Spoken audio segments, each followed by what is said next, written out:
21h, les tontons du mondial, Joseph Ruiz. Vous écoutez les tontons du mondial sur Sud Radio, 1h des débats autour de la Coupe du Monde en direct et en podcast aussi sur sudradio.fr. Si vous nous avez malheureusement raté en direct, eh bien vous allez sur sudradio.fr et vous pouvez nous écouter en replay. Et bien évidemment, c'est disponible sur toutes les plateformes. Ce soir, autour de la table, on est avec Nicolas Villas. Bonsoir Nicolas. Salut tout le monde, ça va ? Ça va très bien. On va avoir T'as la voix ou pas du mec qui a gagné 5-0 hier ? Ah ouais, je sens beaucoup de sourires. Si Incroyable le stade comme ça. C'est qui ? Vous l'avez trouvé où ? Vous l'avez trouvé ? Non, mais il y avait de la lumière, il a frappé, il est rentré. Sur le chemin de Lisbonne, on l'a récupéré. Tout sourire pour parler de football. Et celui que vous venez d'entendre, c'est François Manardo, ancien chef de presse des Bleus. Comment vas-tu ? Bonsoir, ça va très bien, mais je vois qu'un inconnu s'incruste, moi. Manu Galasso, c'est la évidemment. première émission des tontons que vous faites ensemble. Parce que c'est pas Nicolas Villas, hein. Ou alors la qui tondeuse du jardin, elle y est passée là, parce que normalement c'est beaucoup plus fourni. T'aimes pas comme ça ? Non mais je sais pas qui vous êtes, monsieur. Allez, pour ceux qui nous regardent sur YouTube, vous pouvez admirer effectivement que Nicolas Villas est passé chez le barbier. Voilà, j'ai fait un investissement. Non, il est pas passé chez le barbier, il est passé chez le veto. Il fait un patron incognito mais sans le patron. Et voilà, il est déjà dans son émission, c'est Emmanuel Galasso. Bonsoir Emmanuel. Bonsoir Joseph, bonsoir à tous. Alors, on a un gros menu ce soir, le sommaire des tontons. On va forcément parler de Didier Deschamps, voilà, qui malheureusement a quitté le groupe des Bleus. Il sera pas présent sur le banc des Bleus contre la Norvège vendredi parce que on a appris la mauvaise nouvelle hier. Il a perdu sa maman. On a une forte pensée pour lui, mais on va aussi du coup se poser la question de l'impact que ça peut avoir potentiel, hein, parce que ça, on verra si ça a un impact réel sur ce match-là. Est-ce que les Bleus vont se motiver pour lui ? C'est une possibilité aussi. Et on se posera aussi une question, une petite musique qui commence à monter et les Bleus doivent terminer deuxième. Ouais, parce que peut-être que le tableau est un peu plus facile. Vous nous direz si vous êtes d'accord ou pas. Il y a une grosse polémique. Ça va être notre premier débat autour de l'arbitrage qui avait été plutôt bon J'en avais fait un petit écho la semaine dernière. Exactement, juste un mec s'est foiré hier.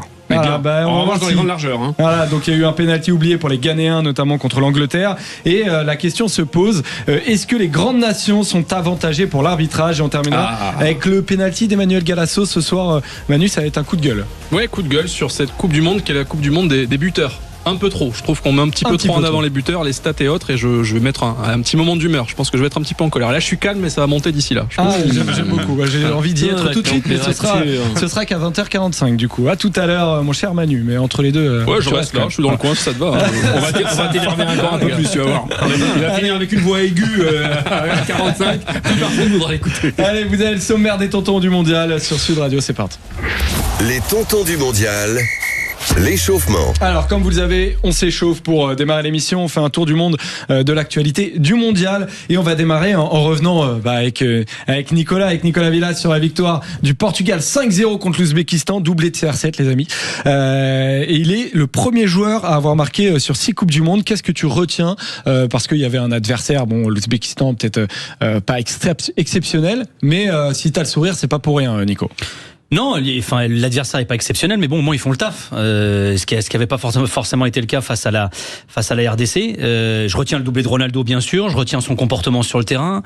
Je retiens que les joueurs qui sont rentrés en cours de jeu ont été bons aussi. Les choix de Roberto Martinez également. Alors ok, il faut relativiser par rapport à la qualité de l'adversaire, mais bon, ça reste une Coupe du Monde et on l'attendait là aussi et on attendait un réveil et il est venu quoi. Maintenant, j'attends le match face à la Colombie aussi. T'attends confirmation. Bah forcément, c'est-à-dire et puis terminer premier et deuxième du groupe là pour le coup c'est pas la même hein. On va en reparler sur les Bleus, c'est pas vraiment la même histoire, mais je retiens aussi un truc qui franchement m'a un peu emmerdé, m'a un peu contrarié, c'est déjà toutes les polémiques qu'il y a eu dans la semaine, les propos de ses coéquipiers qui ont été totalement déformés, les mecs sont élogieux à son encontre et on arrive à sortir une phrase hors contexte et en faire on parle de celle de Jean Neves, Francisco Conceição, notamment entre autres rien que sur cette semaine. Ça franchement ça m'a saoulé et je vais même te dire même hier il y a quand même un truc, c'est la dernière Coupe du Monde de Ronaldo, c'est la dernière Coupe du Monde de Messi.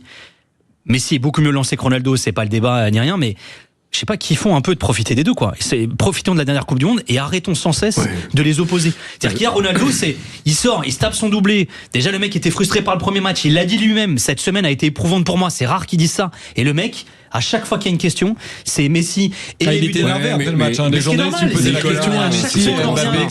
François, on sait comment ça marche. Les trains qui arrivent à l'heure, ça n'intéresse personne. Donc il y a un sujet parce que il a un peu été maladroit. Mais même pas. Et tout le monde, Franchement, même un pas. peu, je dis bien un peu. Et tout le monde, enfin les médias portugais s'engouffrent dans la brèche. Et même pas portugais parce que Cristiano c'est une plus les résonance étrangers, ouais. internationale. Donc ça fait partie du jeu.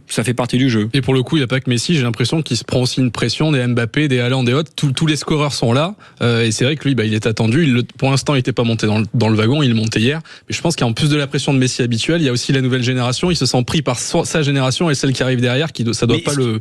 Si tu veux, le truc, c'est qu'il y a eu tous les débats dans la semaine, est-ce qu'il doit jouer ou pas. Mais en réalité, je lisais un super édito dans Abola, l'un des quotidiens, des 3 quotidiens sportifs au Portugal, qui a été très dur avec Ronaldo dans la semaine.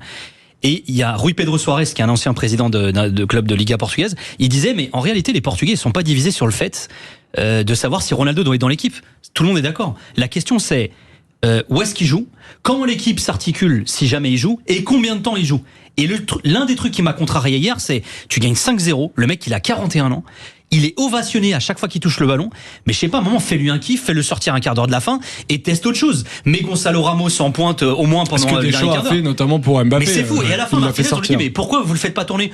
Parce que il a joué une saison pleine avec Al Nasser. Il était pas là au mois de mars lors du dernier rassemblement international parce qu'il était blessé. Donc il est frais physiquement. Il est frais comme un mec de 41 ans. Enfin, si ça fait pas grand sens finalement. Mais juste pour en revenir au truc, c'est, enfin, je comprends, hein, et je comprends, et en même temps, je comprends pas cette tendance qu'ont souvent les médias à vouloir charger la punchline, la phrase qui va faire polémique, et c'est ce qu'ils ont cherché hier. Et lui, il a pas voulu rentrer là-dedans, quoi. Effectivement. Et au final, il passe pour le mec relou, tu vois. Mais ouais, bon. c'est vrai qu'il paraissait un peu. Mais pour d'autres raisons. Qu'on vous révélera peut-être plus tard dans les. Moi, j'ai pas entendu ce qu'il a dit. Moi, ça m'intéresse pas. Ça m'intéresse pas. Ça m'intéresse pas. C'est tonton Naïsna.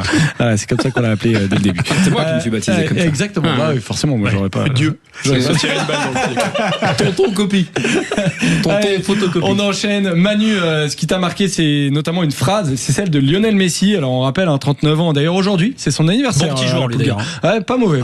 Feliz cumpleaños, on peut le dire. Exactement. Et il a journaliste et finalement il a une réponse que perso je m'y attendais pas. Ouais, alors tu m'as presque tendu une perche, Nicolas, sur peut-être la dernière Coupe du Monde de Ronaldo et Messi. Messi, on lui pose la question, est-ce que potentiellement tu seras là en 2030? Alors il a pas dit oui, rendez-vous dans 4 ans, mais il a dit si le physique suit et si je peux encore être utile avec à mes coéquipiers et à ma sélection, probablement que je serai là dans 4 ans. Messi, donc, il y aura 43 oui, 43, 44 plus ans. 3, plus 4. En 2030. Alors, 43. Si le seul critère pour Messi. Si on commence à se balancer, les mailles dans la gueule, ça va mal finir. On va l'énerver très très fort. CP commence avec les. Alors, franchement, les 10 c'est dur. Franchement, Manu, il est dur avec toi. Parce que c'est en plus, il me reprend pour dire n'importe quoi. Moi, quand un prof me corrige, c'est pour donner la bonne réponse. Mais c'est pas grave. Finalement, j'ai glissé, je m'en suis voulu. Ouais, tu peux. Et donc oui, donc si son seul critère à Messi, c'est si ma condition physique suit, je serai là dans 4 ans. Vu les cannes de jeune homme de 20 ans qu'il a actuellement, j'ai plutôt bon espoir qu'il en a encore suffisamment, peut-être un peu moins, mais suffisamment pour être solide dans 4 ans. Et ça me rassure parce que c'est vrai que je regarde Messi, moi je sais pas si ça vous fait pareil pour vous dans cette Coupe du Monde, dès qu'il marque, je suis heureux et je suis nostalgique dans la dernière seconde où je me dis. Je suis pas heureux. Non mais pour d'autres raisons, François Naïsna, tonton Naïsna nous le dira. Non, c'est pas un joueur. Non, le joueur évidemment, mais le mec, parce que ça, j'ai bossé 3 ans avec le PSG, dont 2 quand il y était, c'est pas. Il est pas resté dans ton cas. Raison perso. Mais d'accord, mais là on parle du joueur. François, comme un kiff de joueur, il n'y a pas à discuter. Quand il y a des histoires personnelles, non, mais après, je comprends que Manu soit heureux. Non, mais voilà. Non, mais François, tous les fans de foot n'ont pas dormi avec Léo, quoi. On n'a pas ton degré d'intimité, de lassitude dans votre relation. C'est un génie. Je peux comprendre. Mais il n'était pas le plus souriant dans les coulisses au PSG. C'est pas le mec le plus facile. Il est pas. Il casse pas les pieds, mais enfin c'est un peu encéphalogramme plat, quoi. Hein ? Il a le droit de pas aimer les médias. Non, c'est même pas ça. Il est un peu dans sa bulle. Je pense que ça participe à son génie d'ailleurs. Ouais, sans doute. Donc j'enchaîne sur. C'est très bien, François. Merci pour ce que tu vas dire. C'est très éclairant. Je réfléchis à Léo, je me dis c'est un mec qui marque l'histoire et je trouve 2 bonnes raisons pour lui de rester là en 2030. C'est que évidemment ce sera Maroc, Espagne, Portugal, mais il y aura des matchs en Uruguay, au Paraguay et en Argentine. Donc Léo il peut finir à domicile, ce qui serait quand même joli dans 4 ans. Et en plus c'est un mec qui aime vraiment marquer l'histoire. On fera le centenaire de la Coupe du Monde dans 4 ans, 1930-2030. Donc je me dis 2 bonnes raisons pour lui de rester. Et voilà, lui qui aime marquer l'histoire et qui la marque en général, ça peut le motiver en plus de la condition physique qu'il aura vraisemblablement d'ici là. Et on pense à tous les attaquants, les jeunes attaquants argentins qui espère un jour être titulaire en sélection. Et pour terminer, donc François, on a donc trois Non, moi c'est François Manardo. François, François, je sais pas qui c'est. Je sais pas, non, c'est un chanteur.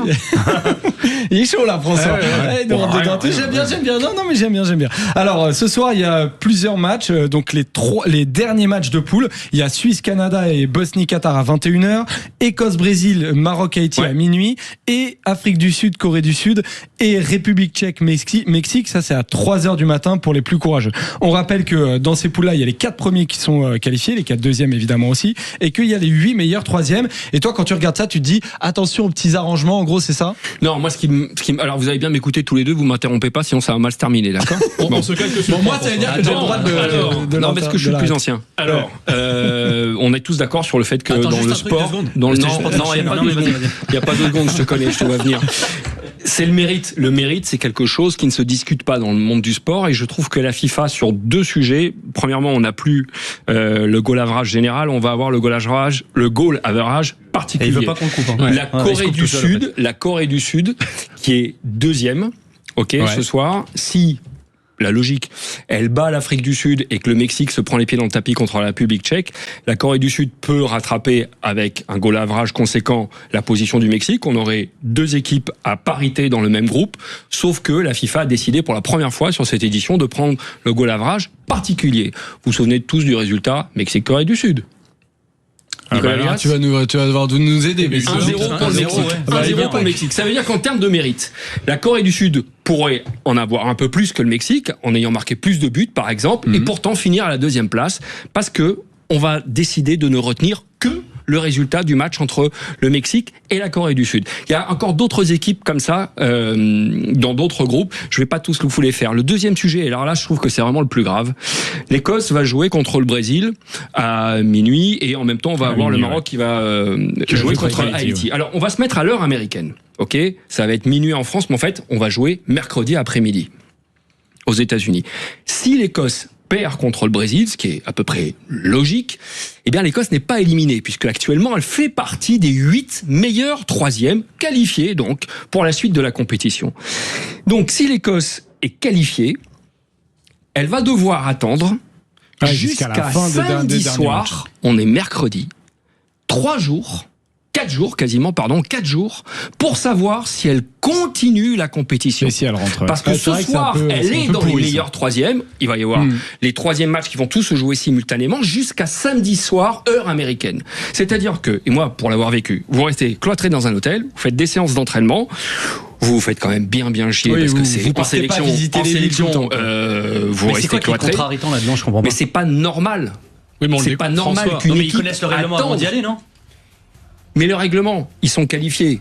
Tu imagines qu'une équipe va pas déclarer forfait parce que le règlement lui convient pas. Ce qui il relève pas du mérite, c'est qu'une équipe, et je parle que de l'Écosse parce que elle joue ce soir, attende plus de 72 heures pour savoir si elle plie bagage ou bien si elle continue la compétition. Maintenant, si elle continue la compétition, en le sachant samedi soir, leur match peut être contre l'Allemagne dès lundi. 48 heures. 48 heures pour voyager, faire conférence de presse, entraînement de veille de match et disputer le match lundi. Je trouve qu'en termes de mérite, c'est pas très équitable d'avoir une sélection, et d'autres aussi avec elle, qui va attendre plus de 72 heures pour savoir si tu rentres au pays ou bien si tu continues la compète. Avant, t'en avais 2 qualifiés, tu le savais une fois que les 2 matchs simultanés étaient joués et c'était terminé. C'est vrai que les meilleurs 3e vont un peu compliquer les 8 meilleurs 3e, ça va être très dur d'attendre. S'ils se qualifient en tant que meilleurs 3e, ils sont déjà très heureux d'être en 16e. C'est une des conséquences de la Coupe du Monde à 48. Effectivement. Exactement. Allez, on continue ensemble dans les tontons du mondial. Les grandes nations sont-elles avantagées par l'arbitrage? On va se poser cette vaste question dans les tontons du mondial sur Sud Radio. 20h, 21h, les tontons du mondial. Ensemble jusqu'à 21h dans les tontons du mondial. Autour de la table, Nicolas Villas, Emmanuel Galasso et François Manardo. On entame notre débat du jour. Les grandes nations sont-elles avantagées par l'arbitrage? Les tontons du mondial. Le coup d'envoi. Alors, depuis le début du mondial, on a quand même pas mal valorisé l'arbitrage parce que ça laisse beaucoup jouer, notamment, et franchement, ça fait du bien pour le rythme du match. Mais, on a quand même des petites polémiques, notamment hier. Si on récapitule, d'ailleurs, vous pouvez partager ou non si c'est une réalité, mais certains ont réclamé les choses suivantes. Pas de carton rouge pour Lionel Messi contre l'Algérie. Faut oublier oublie de McAllister au début d'une action qui donne but pour l'Algérie, pour l'Argentine contre l'Autriche. Penalty oublié pour le Ghana contre l'Angleterre pour une faute de Konsa. Donc ça, c'était hier. Pas de rouge pour Bellingham qui se cache la bouche avec sa main lors d'un échange avec un adversaire, alors qu'un Paraguayen notamment a été expulsé pour ça. Penalty oublié pour le Sénégal contre la Norvège pour un coup de coude sur Idrissa Gueye. Et enfin Haïti notamment qui crie au scandale. Après sa défaite contre l'Écosse, il parle de 2 potentiellement dans la surface en cause. Voilà, c'est un peu exhaustif, désolé, mais alors, au moins les bases sont posées. Et il y a notamment du coup le sélectionneur du Ghana qui a parlé de l'arbitrage et qui était vraiment très très remonté. On va écouter Carlos Queiroz. Le VAR fonctionne-t-il encore ? Avons-nous toujours le VAR ? Il y a un penalty qu'ils auraient dû accorder, un penalty évident. Il y a aussi un contact très clair qui nous prive d'une occasion. C'était un carton rouge, évident. Il n'y a aucun doute là-dessus. Ils n'ont pas perdu parce que le VAR était en vacances. Si le VAR n'était pas allé prendre un café, il aurait accordé le penalty et nous aurions gagné le match. Ils ont eu de la chance. Moi aussi, j'aime prendre un petit café, mais c'était un penalty évident. Il y aurait dû y avoir un carton rouge. Alors, François Manardo, on va commencer. Merci à François Manardo pour la traduction en direct aussi. C'est Louis Kergorlek. Tu me demandes Nekouchville. Il parlait anglais. Hein. Il parlait anglais là. Ah, mais je l'ai pas reconnu. Mais je parle pas anglais. Je parle pas Le anglais. mec a été traducteur quand même. Il a l'oreille absolue. François, sur la question, est-ce que les grandes nations sont avantagées dans ce mondial et dans le monde, dans les mondiaux avantagées? Je sais pas qui parle espagnol. Ça part aussi cette émission. Alors, l'émission avantagée ou pas? Non, sérieusement, et dans une époque où je tiens plus rien. Sur les réseaux sociaux, tout ce qu'on peut compter d'abrutis peut parler et crier au complot assez vite. Je vais vous répondre par expérience, pour avoir bossé pendant 7 années aussi avec des arbitres à la 3F. Il y a une forme de complaisance de la part du corps arbitral en général avec les grands clubs ou les grandes nations de foot. Pourquoi ? Parce que derrière un arbitre, il y a tout le temps un passionné de foot qui, avant de décider d'être arbitre, allait supporter son équipe, rêver en regardant les grands clubs gagner des trophées, et pareil pour les sélections. Donc, ils ont un biais, ils le reconnaissent même pas à demi-mot. Faut vraiment les côtoyer et avoir la possibilité de bosser avec eux. Ils ont une forme de biais avec les grandes nations ou, encore une fois, je le répète, les grands clubs. Donc, elles ont implicitement, je pèse mes mots, une forme d'avantage. Ouais, sauf quand elles se rencontrent. Ouais, là, évidemment, ça devient neutre. Hein. Manu, c'est grave quand même. Alors moi, une fois de plus, j'ai pas la proximité de François avec le monde du football, avec toutes les parties du monde du football. Le lit est immense. Non, mais plus sérieusement, évidemment que il y a eu 2 fautes d'arbitrage hier contre le Ghana. Complètement. Je vais te donner un contre-exemple que t'as pas cité, Joseph, et c'est normal que tu l'aies pas cité parce qu'il n'y a pas eu de polémique. Pas de péno sur Mbappé. À la rigueur, on peut dire qu'il n'y a pas de péno. Par contre, mercredi soir, faute sur Upamecano à la 8e, pas de VAR, rien. Pourtant, on devrait avoir un carton. Enfin, on devrait avoir un penalty en notre faveur. Pourquoi il n'y a pas de polémique ? Parce qu'on gagne 3-0 et quand Deschamps il revient sur le match, il revient pas sur ce penalty à la 8e qui aurait pu faire 4-0 plutôt que 3. Donc qu'est-ce qui crée les polémiques d'arbitrage ? C'est le coup de gueule d'un joueur ou d'un entraîneur ou d'un sélectionneur en l'occurrence à la fin du match qui dit on s'est fait avoir, on a perdu à cause de ça. Donc si je résume, qui gueule ? Celui qui a perdu, qui perd le plus ? Les petites nations. Donc je pense qu'il n'y a pas plus d'erreurs à l'encontre des qui vont pénaliser les petites nations, mais on les entend plus parce que c'est le perdant qui a la voix qui porte plus. Mais il n'y a pas de perdant hier. Nicolas, c'est considéré que, enfin, tu vois, ils ont fait match nul, ils auraient pu gagner. Lui dit on aurait pu gagner. C'est le parti qui dit j'aurais dû avoir plus qui va aller se plaindre. Nicolas. Après, moi, il y a un truc, je pense qu'il y a une forme d'aspect inconscient qui peut jouer, c'est ce que disait François tout à l'heure. Alors bon, moi qui aime beaucoup le football latin et notamment ibérique, c'est vrai que souvent, il y a beaucoup de débats autour des décisions arbitrales qui concernent les grands clubs, le Barça, le Real, Porto, Benfica, le Sporting quand c'est au Portugal. Et c'est vrai que souvent, quand tu fais le bilan à la fin de la saison, tu te rends compte que quand même, et je dis pas que les arbitres le font exprès, je pense qu'il y a un truc un peu inconscient, il y a une forme de pression qui parfois est aussi un peu sous-jacente, qui est parfois évidente et parfois pas, et qui peut peser. En Coupe du Monde, je pense que c'est un peu différent. Mais tu vois, moi, par exemple, sur hier, moi, la chose que j'ai la moins comprise, qu'à la limite, il siffle pas le pénal pour le Ghana. Bon, il interprète la situation comme ça. Qui siffle pas une faute de Pickford, le gardien anglais. Encore une fois, c'est une décision arbitrale. En revanche, le coup de Bellingham qui met la main sur la bouche, Oui, c'est vrai. Alors qu'Almiron, le Paraguayen, s'est mangé un rouge pour la même raison quelques jours avant. Ça, en revanche, j'ai du mal à percevoir. Et alors, on rappelle que c'est la fameuse loi Prestiani, le joueur du Benfica qui avait joué face à Vinicius, le joueur du Real, qui aurait tenu des propos offensants à son encontre, enfin qui ont été offensants puisque lui, il affirme que c'est homophobe. Vinicius avait dit que c'était des propos racistes. La FIFA a adopté une loi avant cette Coupe du Monde. Maintenant, tout joueur qui met la main devant la bouche est exclu. En parlant d'un adversaire. Sauf, mais il faut que ce soit des propos qui sont offensants. C'est ce qui est écrit dans les textes. Et donc là, c'est là que finalement la FIFA. C'est ce qu'a dit Pierluigi Collina d'ailleurs. Quand tu parles à un adversaire, si tu mets la main dans la bouche, tu parles à un coéquipier, ça passe. La FIFA et Collina se planquent en disant, si l'arbitre l'a pas exclu, c'est qu'il estime qu'il n'y a pas eu de propos offensants, puisque lui il va dire, Ayou il s'est plaint de rien finalement. Mais c'est-à-dire, si tu fais une loi en disant, on met la main dans la bouche pour le sanctionner, tu l'as fait pour le Paraguayen, pour Almiron. Oui, mais ça c'est flagrant. Pardon, Nico, ça c'est flagrant, et les mecs. Ils le voient pas. Et là, je comprends complètement la réaction de Queiroz qui dit ils sont allés prendre un café ou quoi. En revanche, on est sujet à interprétation sur l'expulsion de Pickford et le penalty. Mais surtout, on est à peu près tous d'accord pour dire que il y avait penalty et ou rouge, expulsion de Pickford. En revanche, la main dans la bouche, c'est flagrant, c'est-à-dire c'est factuel. Il doit lui mettre rouge. Oui, il le voit, il le voit pas. Mais lui va dire, il n'y a pas d'interprétation. Oui, mais lui va dire le Ghanéen s'est plaint de rien, donc les propos.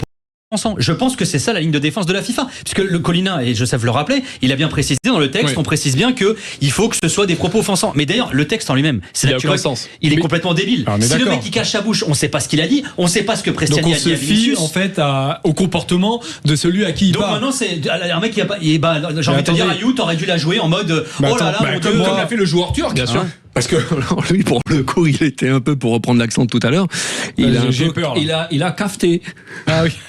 Non, mais ce qui est vrai, c'est qu'aujourd'hui, tout repose sur la victime. En fait, la victime qui dit j'ai subi une discrimination, comme tu dis, homophobie, racisme, j'ai subi. Ou même des insultes. Ou des insultes, donc je vais voir l'arbitre et je me plains. Ayou, il discute en fait avec Bellingham, tranquille. Puis en fait, il se dit, hop, il met sa main. Je discute tranquille avec lui. Mais s'il veut, il fait de la comédie. Il part exactement comme ce qu'avait fait. Non, mais c'est quand même un des seuls cas où tu n'as pas une action que tu regardes, où l'arbitre a un regard du point de vue de la loi en disant telle action, tel pied, tel truc fait que je juge ou je juge pas, ou c'est en fait le joueur qui est lui-même juge.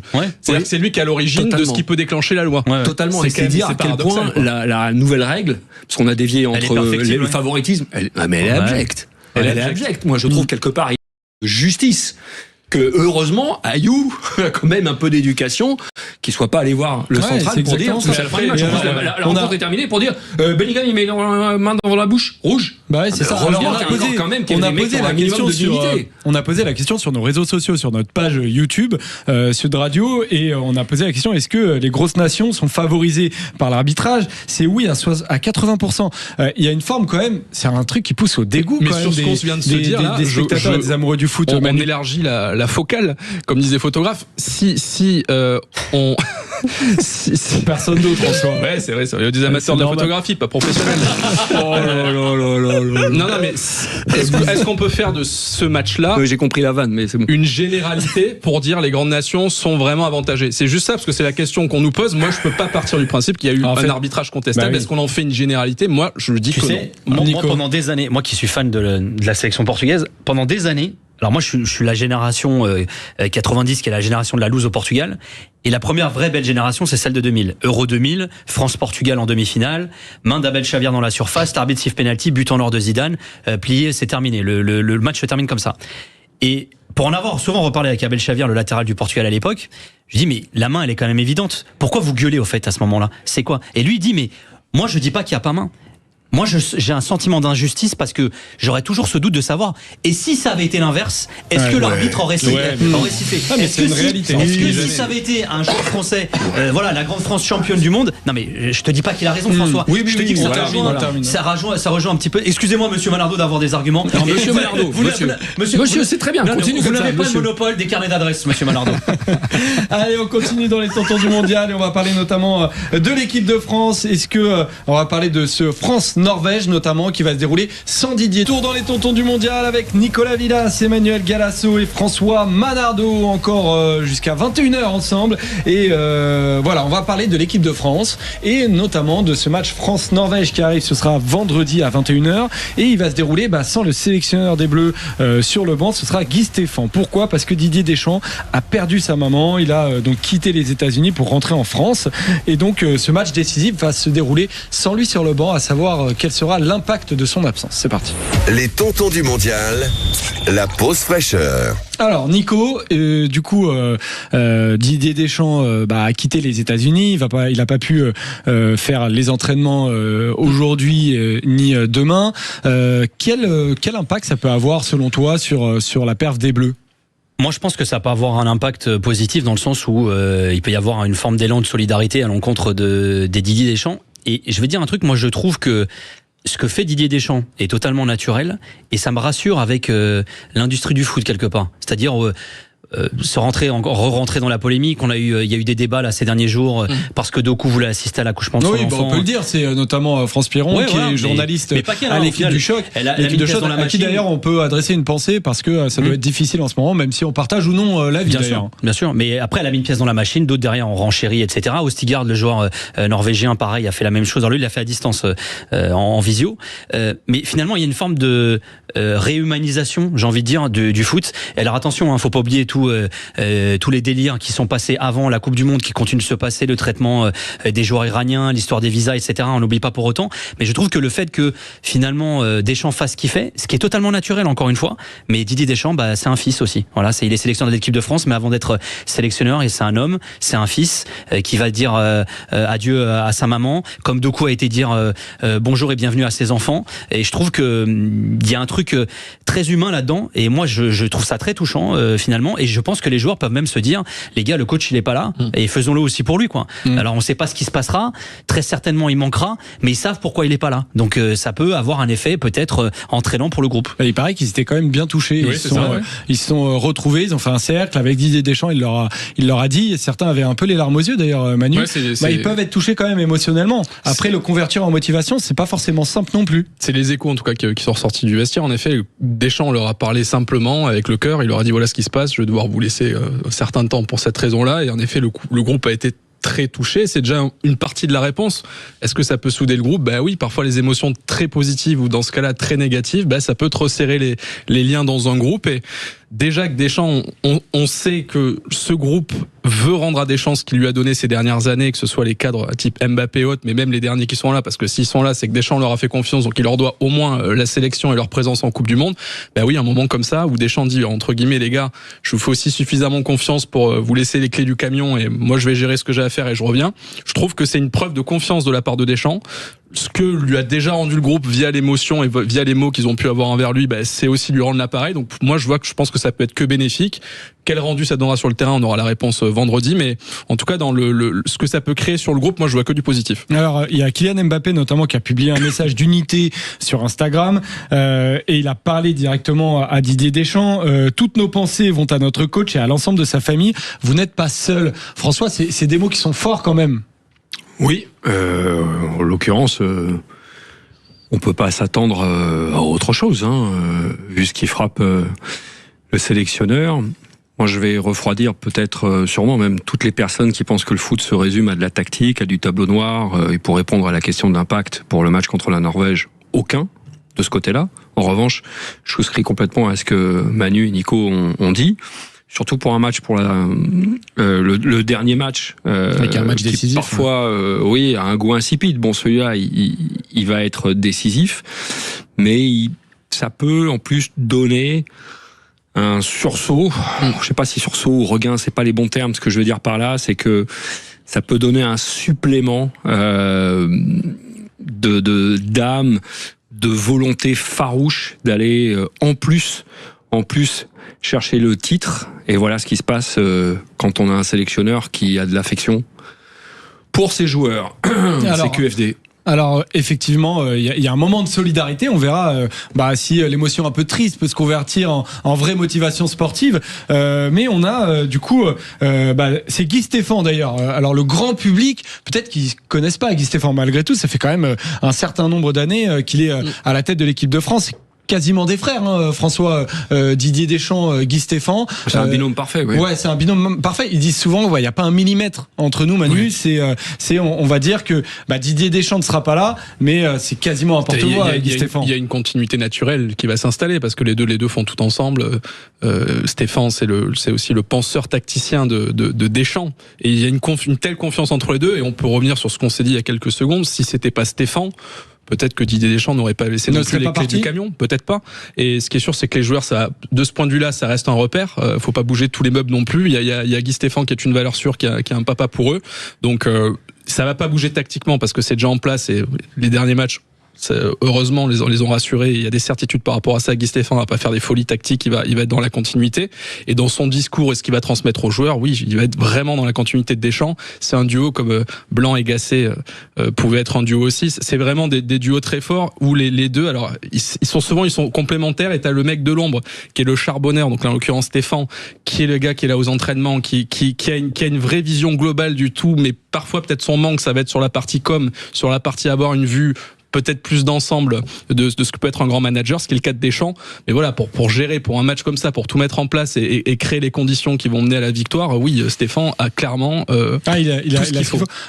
Après, Nico, on a déjà vu, par exemple, cette année, le PSG être sans Luis Enrique sur le côté. Il prenait de la hauteur, il revenait de suspension notamment. Mais on sentait quand même les Parisiens un peu déstabilisés. Disons que si le match se passe mal, ça peut avoir un impact de pas voir Deschamps de se retourner et d'avoir Guy Stéphane. Après, je pense qu'il y a quand même une différence entre l'entraîneur est pas là parce qu'il est suspendu, par exemple, et il est pas là pour les raisons qu'on connaît là, pour des raisons familiales. Je pense qu'il y a quand même un truc où les joueurs, peut-être même que d'ailleurs, même eux inconsciemment, se responsabilisent plus en se disant, on sait pourquoi il est pas là, il faut aussi le faire peut-être pour lui. Il y a peut-être aussi ce truc-là. Tout à l'heure, on parlait de l'élan de solidarité qui peut exister. Et puis, alors, on va pas dire que c'est la chose positive là-dedans, mais c'est un peu ce que tu disais, Manu. Mais ça met aussi un peu en avant les staffs. C'est-à-dire qu'aujourd'hui, un entraîneur, c'est pas un entraîneur, ça n'existe pas. Un entraîneur, il débarque dans un club avec une dizaine de gars. On peut voir d'ailleurs certains entraînements de l'équipe de France sur YouTube qui est très bien suivi. C'est très souvent Guy Stéphane d'ailleurs qui est en place. Mais non, et puis il y a tout un staff derrière. Alors c'est peut-être un peu moins colossal en sélection, et encore que maintenant ils sont quand même bien staffés aussi à ce niveau-là. C'est pas la même périodicité en termes de match. Mais moi je te dis, je trouve que il y a quand même ce truc de en fait, le foot, nous, on est tous là parce qu'on kiffe le foot. Le foot, c'est bien, mais il y a d'autres choses plus importantes dans la vie. Et Deschamps, il nous rappelle qu'il y a des choses bien plus importantes que ça dans la vie, quoi. Malheureusement. Et il y en a d'ailleurs. Une remarque, parce que tu as justement fait remarquer, au cas où ça se passerait mal, là aussi, je vous le dis, aucun impact. Aucun impact. Stéphane est tellement associé à Didier Deschamps que même si ça devait mal se passer en cours de match, les joueurs, ils ont tellement de références, ils connaissent tellement la structure de jeu du coach et comment il leur demande d'évoluer. Stéphane, il pourra faire les ajustements qu'il veut. Et en plus, il y a les postes fraîcheurs potentiellement pour se calmer. Juste un mot tout à l'heure, Nicolas, tu parlais du Portugal et du harcèlement qu'il y avait sur les réseaux sociaux. On voit aussi là, pour le coup, le bon côté des réseaux sociaux, tous les messages de soutien qu'il peut y avoir pour Didier Deschamps et pour la famille de Didier Deschamps. Donc ça fait aussi du bien de ce côté-là. Tu vois le côté frais du foot, carrément. Et tu vois aussi que parfois l'environnement de foot n'est pas que toxique et qu'il peut y avoir des messages de soutien qui font du bien. Et alors c'était déjà arrivé malheureusement au moment du décès du papa de Deschamps. C'était en 2022 et Guy Stéphane l'avait remplacé sur le banc en juin 2022, match de Ligue des Nations contre le Danemark. Bon, malheureusement on avait perdu. On va voir si cette fois-ci ça se passe différemment. Là je termine sur une petite note négative, mais espérons que ça change. Exactement. Allez, on en continue sur l'équipe de France, on reste ensemble. Il y a une petite musique qui monte comme quoi ce serait mieux de terminer deuxième. Mais bon, on en parle tout de suite. Sud Radio, les tontons du mondial. Alors, je vais essayer de faire un petit point du coup. Cette petite musique, elle nous dit voilà, si on termine premier, on est face à telles équipes. Si on termine deuxième, on est face à telles équipes. Et donc, le tableau du côté des deuxièmes, je le préfère. Pour faire simple, si on termine premier, je vous donne en gros les équipes qu'on devrait. Je dis bien on devrait parce que vraiment, là, on sort un peu la boule de cristal et on se dit ça devrait être ces équipes. Sauf que le foot, c'est impossible à prédire, ou difficile en tout cas. Mais voilà, on peut se dire, il y a plus facile ou moins facile. Si on termine premier, on peut jouer Suède, Allemagne, puis on serait dans la partie de tableau des Pays-Bas et de l'Espagne, notamment en demi-finale. Si on termine deuxième, on peut jouer Côte d'Ivoire, puis Brésil, et après on serait dans la partie de tableau de l'Angleterre ou du Portugal. Là, c'est difficile de mettre l'un plus que l'autre. Et enfin, l'Argentine, du coup, en demi-finale. Voilà, on a l'un ou l'autre. La France ferait mieux de terminer deuxième, Manu. D'accord ou pas d'accord ? Si on regarde les choses froidement, et on joue à FIFA à la play et qu'on dit on peut prendre cette équipe ou cette équipe, je suis d'accord avec toi, il vaut mieux terminer deuxième. Non, faut être dans le réel aussi. J'imagine pas, et en plus dans le contexte qu'on vient de décrire, l'équipe de France qui se dit on va poser 2 trucs, quand même on termine deuxième, on peut prendre. Je les vois pas du tout comme ça, les mecs, c'est des compétiteurs, tu joues une Coupe du Monde, tu veux gagner chaque match. Donc j'imagine pas que dans l'esprit du staff ou dans l'esprit des joueurs, il puisse y avoir un instant le calcul de se dire si on termine deuxième, on a plus de chances pour telle ou telle raison. Factuellement, c'est le cas. Je ne crois pas que ça aura de conséquences sur le terrain. Je pense qu'on va jouer crânement notre chance et que si on doit finir premier, on terminera premier. Et là, je vais sortir un poncif et je vais enfoncer 10 portes ouvertes d'un coup. Mais si tu veux être champion du monde, faut battre tout le monde. De toute façon, donc que tu prennes le Portugal en demi ou en quart, au final, tu vas les prendre à un moment donné. Donc après, oui, si tu peux en éviter certains et affronter les équipes qui les ont battus, tu peux faire des échecs. Mais dans tous les cas, tu vas devoir prendre les plus gros. Donc je vois pas du tout ce calcul se mettre en place. Et je nous souhaite de terminer premier, de battre la Norvège. Je sais pas quel jeu tu jouais pour enfoncer 10 portes ouvertes d'un coup, mais sur la play, ça devait être sympa. Non, c'est complètement foutraque comme question, monsieur Ruiz. Ça n'existe pas. Je vais me répéter par rapport à la dernière fois où je suis venu chez vous, mais on mange pas de ce pain-là en équipe de France. Ça n'existe pas. Non, non. Et tu joues pas pour te dire ça n'existe pas, mais toi en tant que supporter. Oui, mais le problème, c'est en tant que supporter à ce moment-là, je peux vous m'amener une bière, un godet. Pardon pour les supporters, mais il y a pas que ça. C'est que ça rejoint un peu ce que tu disais tout à l'heure avec le cas de l'Écosse. Mais tu sais pas en réalité qui tu vas jouer. Le problème, il est là surtout. C'est-à-dire que le tableau, il est encore mouvant. Et en plus, en fonction des meilleurs troisièmes, tu sais pas précisément si tu termines premier de groupe qui tu vas affronter. Ça peut être un deuxième ou un troisième. Enfin, il y a plein de cas de figure. Donc en réalité, c'est de toute façon, compte tenu de toutes les inconnues qu'il y a. Autant terminer premier, quoi. Et il y a d'autres enjeux. La logistique.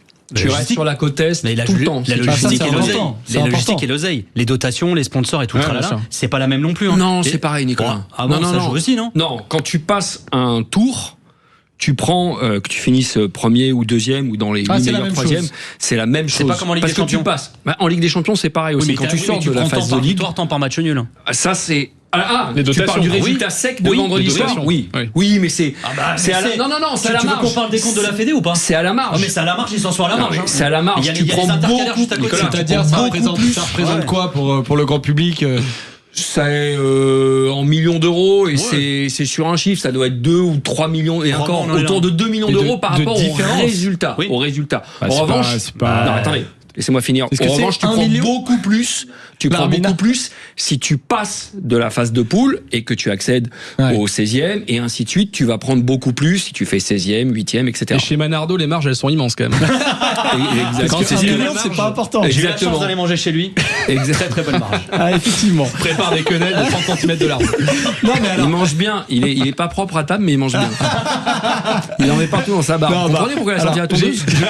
Je comprends votre avis effectivement sur le plateau. Cela étant, on va quand même jouer un petit jeu par rapport à ce qu'on a vu là et faire un petit jeu. Voilà, on est l'équipe de France et je vais vous demander qui. Moi, je peux pas y jouer parce que je l'ai été, mais allez-y. Ah, mais tu vas y jouer quand même. Joseph, tu peux virer François. Juste. On termine Nicolas et moi. Tu vois, il commence à s'énerver. Mais moi, je te passe le ballon pour ton péno là. Déjà, on a le droit tout seul d'un côté pour éviter les bagarres. Parce que des bagarres de tonton, en général, ça va. Exactement. Merci. Non, mais je suis le boulot de la régie. Je sais, merci. On aura les bruitages bientôt. En 16e, Suède ou Côte d'Ivoire ? Côte d'Ivoire. Tu préfères jouer la Côte d'Ivoire que la Suède ? Ouais, quand je les ai vus se prendre les pieds dans le tapis contre l'Allemagne. Ouais. La Côte d'Ivoire ? Ils font un bon match contre l'Allemagne, t'es fou quoi toi ? Et la Suède, c'était pas loin d'être résultat. Contre les Pays-Bas, ils ont pris une tôle. Non, moi Côte d'Ivoire. En plus, ils nous ont battus en match de préparation. Donc, alors tu sais, je pense que si un Côte d'Ivoire-Suède, la Suède gagne, mais pour nous, je pense qu'il vaut mieux prendre la Côte d'Ivoire. Ok, intéressant. Bon bah alors Côte d'Ivoire. Moi je dis la Suède aussi, tous les jours. Clairement Nico. En 8e, Allemagne ou Brésil ? Bon, Brésil. Brésil pour Nico. Brésil. Mais déjà pour l'affiche. Brésil, même si France-Allemagne c'est sympa, mais France-Brésil. France-Brésil. Non, et même au niveau des équipes. Moi, le Brésil, j'ai du mal à les reconnaître. Enfin, ça fait longtemps qu'on les reconnaît plus, mais. Après, on n'a pas vu leur dernier match, effectivement, mais après l'Allemagne, ça, c'est pas non plus. Là, pour moi, c'est le plus difficile. C'est toujours un moment d'histoire. L'Allemagne, en plus, c'est toujours sympa, quoi. Enfin, il sera peut-être blessé d'ici là, on lui souhaite pas, mais bon. Vu comment c'est parti quand même. Il y a un troisième match. Alors il devrait jouer d'ailleurs, on le rappelle, Neymar pour le dernier match. Contre les Écossais qui vont lui mettre des tampons. Il va rentrer en jeu en théorie. Donc je ne sais pas s'il sera là, effectivement. Quart de finale, Pays-Bas ou Angleterre-Portugal. Bon là c'est un peu difficile. Angleterre. Alors non mais je vais demander à Nico, Angleterre-Portugal, tu passes ou pas ? Si c'est au tir au but, ouais. Ouais. Les Portugais tapent tout le temps les Anglais au tir au but. Mais... Alors Pays-Bas ou Portugal? Pays-Bas. Je pense qu'il y a Pays-Bas. Ouais. Pays-Bas. Ouais, je pense qu'on est tous d'accord. Ouais, effectivement. Moi, je dirais du Portugal, mais bon. Et enfin, en demi, Espagne ou Argentine. Ou j'ai presque envie de dire en finale, parce qu'en fait, ça dépend. Celui que tu joues en demi, tu joues en finale. Tu vois, donc Espagne ou Argentine, parce que d'un côté, il y a le remake. L'Espagne. Manu, je pense que pour nous, dans notre style de jeu à nous, les Argentins, ils nous ont pourris, ils peuvent nous pourrir. Ça va au-delà du réel, ce qui se passe en Argentine. Donc moi, je pense que l'Espagne est meilleure que l'Argentine. Et le côté revanche. Oui, non, ça nous réussit pas. Ouais, le passionnel nous réussit pas. François. Alors moi, je trouve que ce jeu est nul. et j'ai absolument besoin de chambrer mes copains et copines argentins. Et il faut absolument qu'on tape les Argentins. On va créer la prison désormais dans les tontons. Vous êtes comme ça, vous. Je pense qu'il va y aller. Et perpétuité pour Manardo. Exactement, pour Manardo, effectivement. Allez, on reste ensemble, malheureusement aussi avec François Manardo dans les tontons du mondial. Nicolas Villas et Emmanuel Galasson. On se retrouve tout de suite et on va notamment parler de la Coupe du Monde des buteurs. Emmanuel Galasson n'est pas d'accord. À tout de suite dans les tontons du mondial sur Sud Radio. 20h21h, les tontons du mondial. Tonton du mondial, Joseph Ruiz. Allez, on continue les tontons du mondial sur Sud Radio avec Nicolas Villas, François Manardo et Emmanuel Galasso. Et on va passer au penalty d'Emmanuel Galasso qui apparemment se chauffe à le ballon. Et effectivement, voilà, il est chaud. Il s'échauffe, il s'en chauffe. Si. Tu peux le refaire juste pour qu'on mette au jingle. Voilà. C'est comme ça que il tente des trucs. C'est joué au niveau départemental. C'est même à ça qu'on le reconnaît. Difficile à contrôler cette bande. Bon, Manu, ils sont chauds. Je suis désolé, tu vas devoir te défendre. T'as intérêt d'être très très bon. Ils ont fait sur silence pendant le penalty. Allez, c'est parti. Les tontons du mondial, le penalty. Bon, on a beaucoup parlé de Cristiano Ronaldo, de Lionel Messi, d'Mbappé, d'Haaland. Pourquoi ? Parce qu'en fait, ils marquent tous. Et du coup, il y a un petit truc, la Coupe du Monde des buteurs. T'as appelé ça comme ça, Manu. Oui. Et disons que t'en as assez, quoi. Oui, c'est en fait je dis la Coupe du Monde des buteurs parce que c'est comme ça qu'on nous la vend depuis 2 semaines et ça me gonfle pour parler vrai, pour parler simplement. En fait, j'en ai marre qu'on valorise tout le temps les performances individuelles, qu'on soit dans la stat, la VAR, les chiffres, c'est en train de tuer le foot. Alors c'est pas nouveau, vous allez me dire, ça date pas de la Coupe du Monde, mais là j'ai l'impression qu'on a vraiment passé un cap dans cette Coupe du Monde et là on est dans le storytelling absolu. C'est-à-dire qu'on est dans le storytelling de la guerre entre buteurs. Donc on a Messi qui bat Klose, magnifique. Le lendemain, c'est Mbappé répond à Messi. Le surlendemain, c'est Haaland égale Mbappé, ils sont tous les deux à 4 buts. Et là, hier, c'était exceptionnel. Avec Nicolas, hier, Cristiano qui met un doublé contre l'Ouzbékistan. Là, le monde du foot s'enflamme. Cristiano quasiment les larmes aux yeux.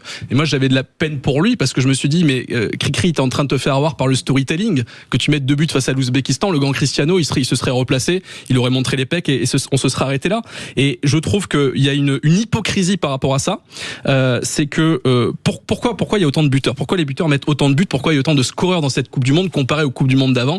La raison, elle est simple, faut pas avoir fait Saint-Cyr, c'est qu'on est passé de 32 à 48 équipes, que les joueurs et les attaquants jouent plus de matchs, qui jouent face à des équipes plus faibles, parce que les 16 qui sont arrivés, c'est pas les premiers de la classe, c'est les cancres du fond. Ça, c'est quand même une réalité. Et la mauvaise nouvelle, c'est que, d'après ce que nous dit Gianni, il réfléchit à passer de 48 à 60 sélections. Donc là, ça va être magnifique, tout le monde sera content, on aura une Coupe du Monde qui durera 2 mois, des scoreurs qui mettront 20 buts dans chaque compétition, tout le monde sera heureux, le footing sera repu, et le grand perdant, comme d'habitude, ce sera le foot. Ah, donc ça manque un peu de saveur, selon toi, Manu. Ça manque de sel. Tous ces buts. Alors, rapidement, juste pour savoir, François, d'accord, pas d'accord? Moi, ça m'a donné faim. Non, je suis pas d'accord. T'es pas d'accord, ok. Nicolas? Je suis un peu d'accord quand même. Un peu d'accord, ok. Démarrons par François mais toi, c'est ton côté qui est pas d'accord. Révolution. Complètement, ouais, qu'est-ce qu'il y a? Qu'est-ce que tu veux, toi? T'es pas dans la révolution, toi ça te va? Non, moi c'est business is business, c'est tout. Non. Je suis pas d'accord parce que ça fait justement en sorte que les supporters de foot, les passionnés suivent ça avec beaucoup plus d'intérêt parce que il y a quand même 2 joueurs qui sont au crépuscule de leur carrière et il y en a peut-être un qui arrive derrière, qui est français d'ailleurs, mais ça marque la fin d'une histoire extraordinaire de quasi 20 ans entre Cristiano et surtout Lionel Messi. Donc moi je trouve que ça c'est fantastique. Après je suis pas là à être en pamoison devant ces statistiques. Je regarde les matchs, je vois comment j'ai l'impression encore une fois que Messi il a un aimant à la place des chaussures. Le ballon lui revient tout le temps dans les pieds, il marque 5 buts déjà. Donc moi c'est ça qui m'intéresse. Trop après, et c'est okay, ça quoi. se traduit en stats, oui, ça se traduit en stats, mais je vois la perf la perf de ces types qui sont hors normes. Qui sont voilà, et toi, pour toi, vu qu'ils sont hors normes, on peut avoir des célébrations et des discussions autour de ça qui sont hors normes. Après, je suis d'accord sur ce que Manu commence à noter la crainte qu'un format à 60 et puis là, oui, à 48, c'est trop. Il y a un match, là tu le vis, mais est-ce que avant, quand il y avait moins d'équipes, à 32, on aurait un match de moins, il serait déjà peut-être à 5 buts. Hein. Tu joues l'Autriche et tu joues l'Algérie, ils ont leur place parmi les 32. Hein. Ouais, mais du coup, les records ont un peu moins de saveur. Nico, qu'est-ce que t'en penses ? Moi, il y a le truc, je suis un peu d'accord avec les deux, mais en fait, ça me saoule. Je comprends le côté, c'est ce que je vous disais tout à l'heure, qui font que Ronaldo et Messi soient encore là, et j'aime bien, mais tu vois, c'est par exemple, moi je comprends, j'ai compris l'agacement de Ronaldo hier. À chaque fois, on les renvoie l'un vers l'autre, enfin l'un contre l'autre d'ailleurs, c'est pas l'un avec l'autre, tu vois, c'est ça qui est emmerdant. Mais en revanche, là où je suis pas forcément d'accord avec toi, c'est que je trouve que le storytelling, c'est aussi des belles histoires, et on en a eu depuis le début de la Coupe du Monde. Je pense au gardien du Cap-Vert, Vozinha, voilà la super histoire. Il y a eu plein d'histoires comme ça. Le gardien de Curaçao, ça a été la même. Il y a même des dirigeants dont on parle. Je lisais un portrait du président de la Fédé de Curaçao qui est en train de faire une formation entre guillemets pour être chaman, enfin mais des trucs complètement fous, qui croient beaucoup au spiritisme, à ce genre de choses. Il y a des histoires quand même, des belles histoires qui s'écrivent. Tu vois, on l'évoquait aussi tout à l'heure. Doku qui se barre pour assister à la naissance de son fils. Ouais, mais sur les buteurs. Tu vois, est-ce que sur les buteurs, le storytelling ne va pas trop loin? Est-ce qu'on en fait pas trop? Mais parce que, alors après, ça prend moins de place que je vais enfoncer une dizaine de portes ouvertes comme toi, mais même c'est plus dur de marquer des buts finalement que de les arrêter. Voilà, c'est un peu ça. Et surtout, on a deux extraterrestres qui normalement devraient s'arrêter là. C'est-à-dire que tu regardes les stats de Ronaldo et au-delà des stats, les performances de Ronaldo et Messi sur les 10 dernières années, mais c'est n'importe quoi. Les gars, j'ai pas parlé que de Ronaldo et Messi. Je parle de Haaland, je parle de Mbappé. Tu sais pourquoi? Il y a une guerre sur ça. Mais c'est là où t'as raison, c'est que comme eux s'arrêtent, ils sont à leur crépuscule. Qui seront les héritiers l'histoire d'après. Bien sûr. Donc c'est phénoménal. Mais enfin, moi pas parce que je suis le plus vieux, mais j'ai pas le souvenir, indépendamment du format de la compétition cette année, mais j'ai pas le souvenir qu'il y ait autant de phénomènes en même temps, et je mettrais peut-être Haaland un tout petit peu à l'écart, mais autant de phénomènes en même temps sur un tournoi. François, c'est intéressant que tu dis ça parce que je sais pas ce que vous en pensez. Pour moi, la Coupe du Monde des stars, c'est celle de 2006 où t'as les sélections incroyables. Tu prends Allemagne, Brésil, Argentine, France, Italie, tu les prends tous Pays-Bas. C'est incroyable. Défense, milieu, attaque, le nombre de stars que t'as.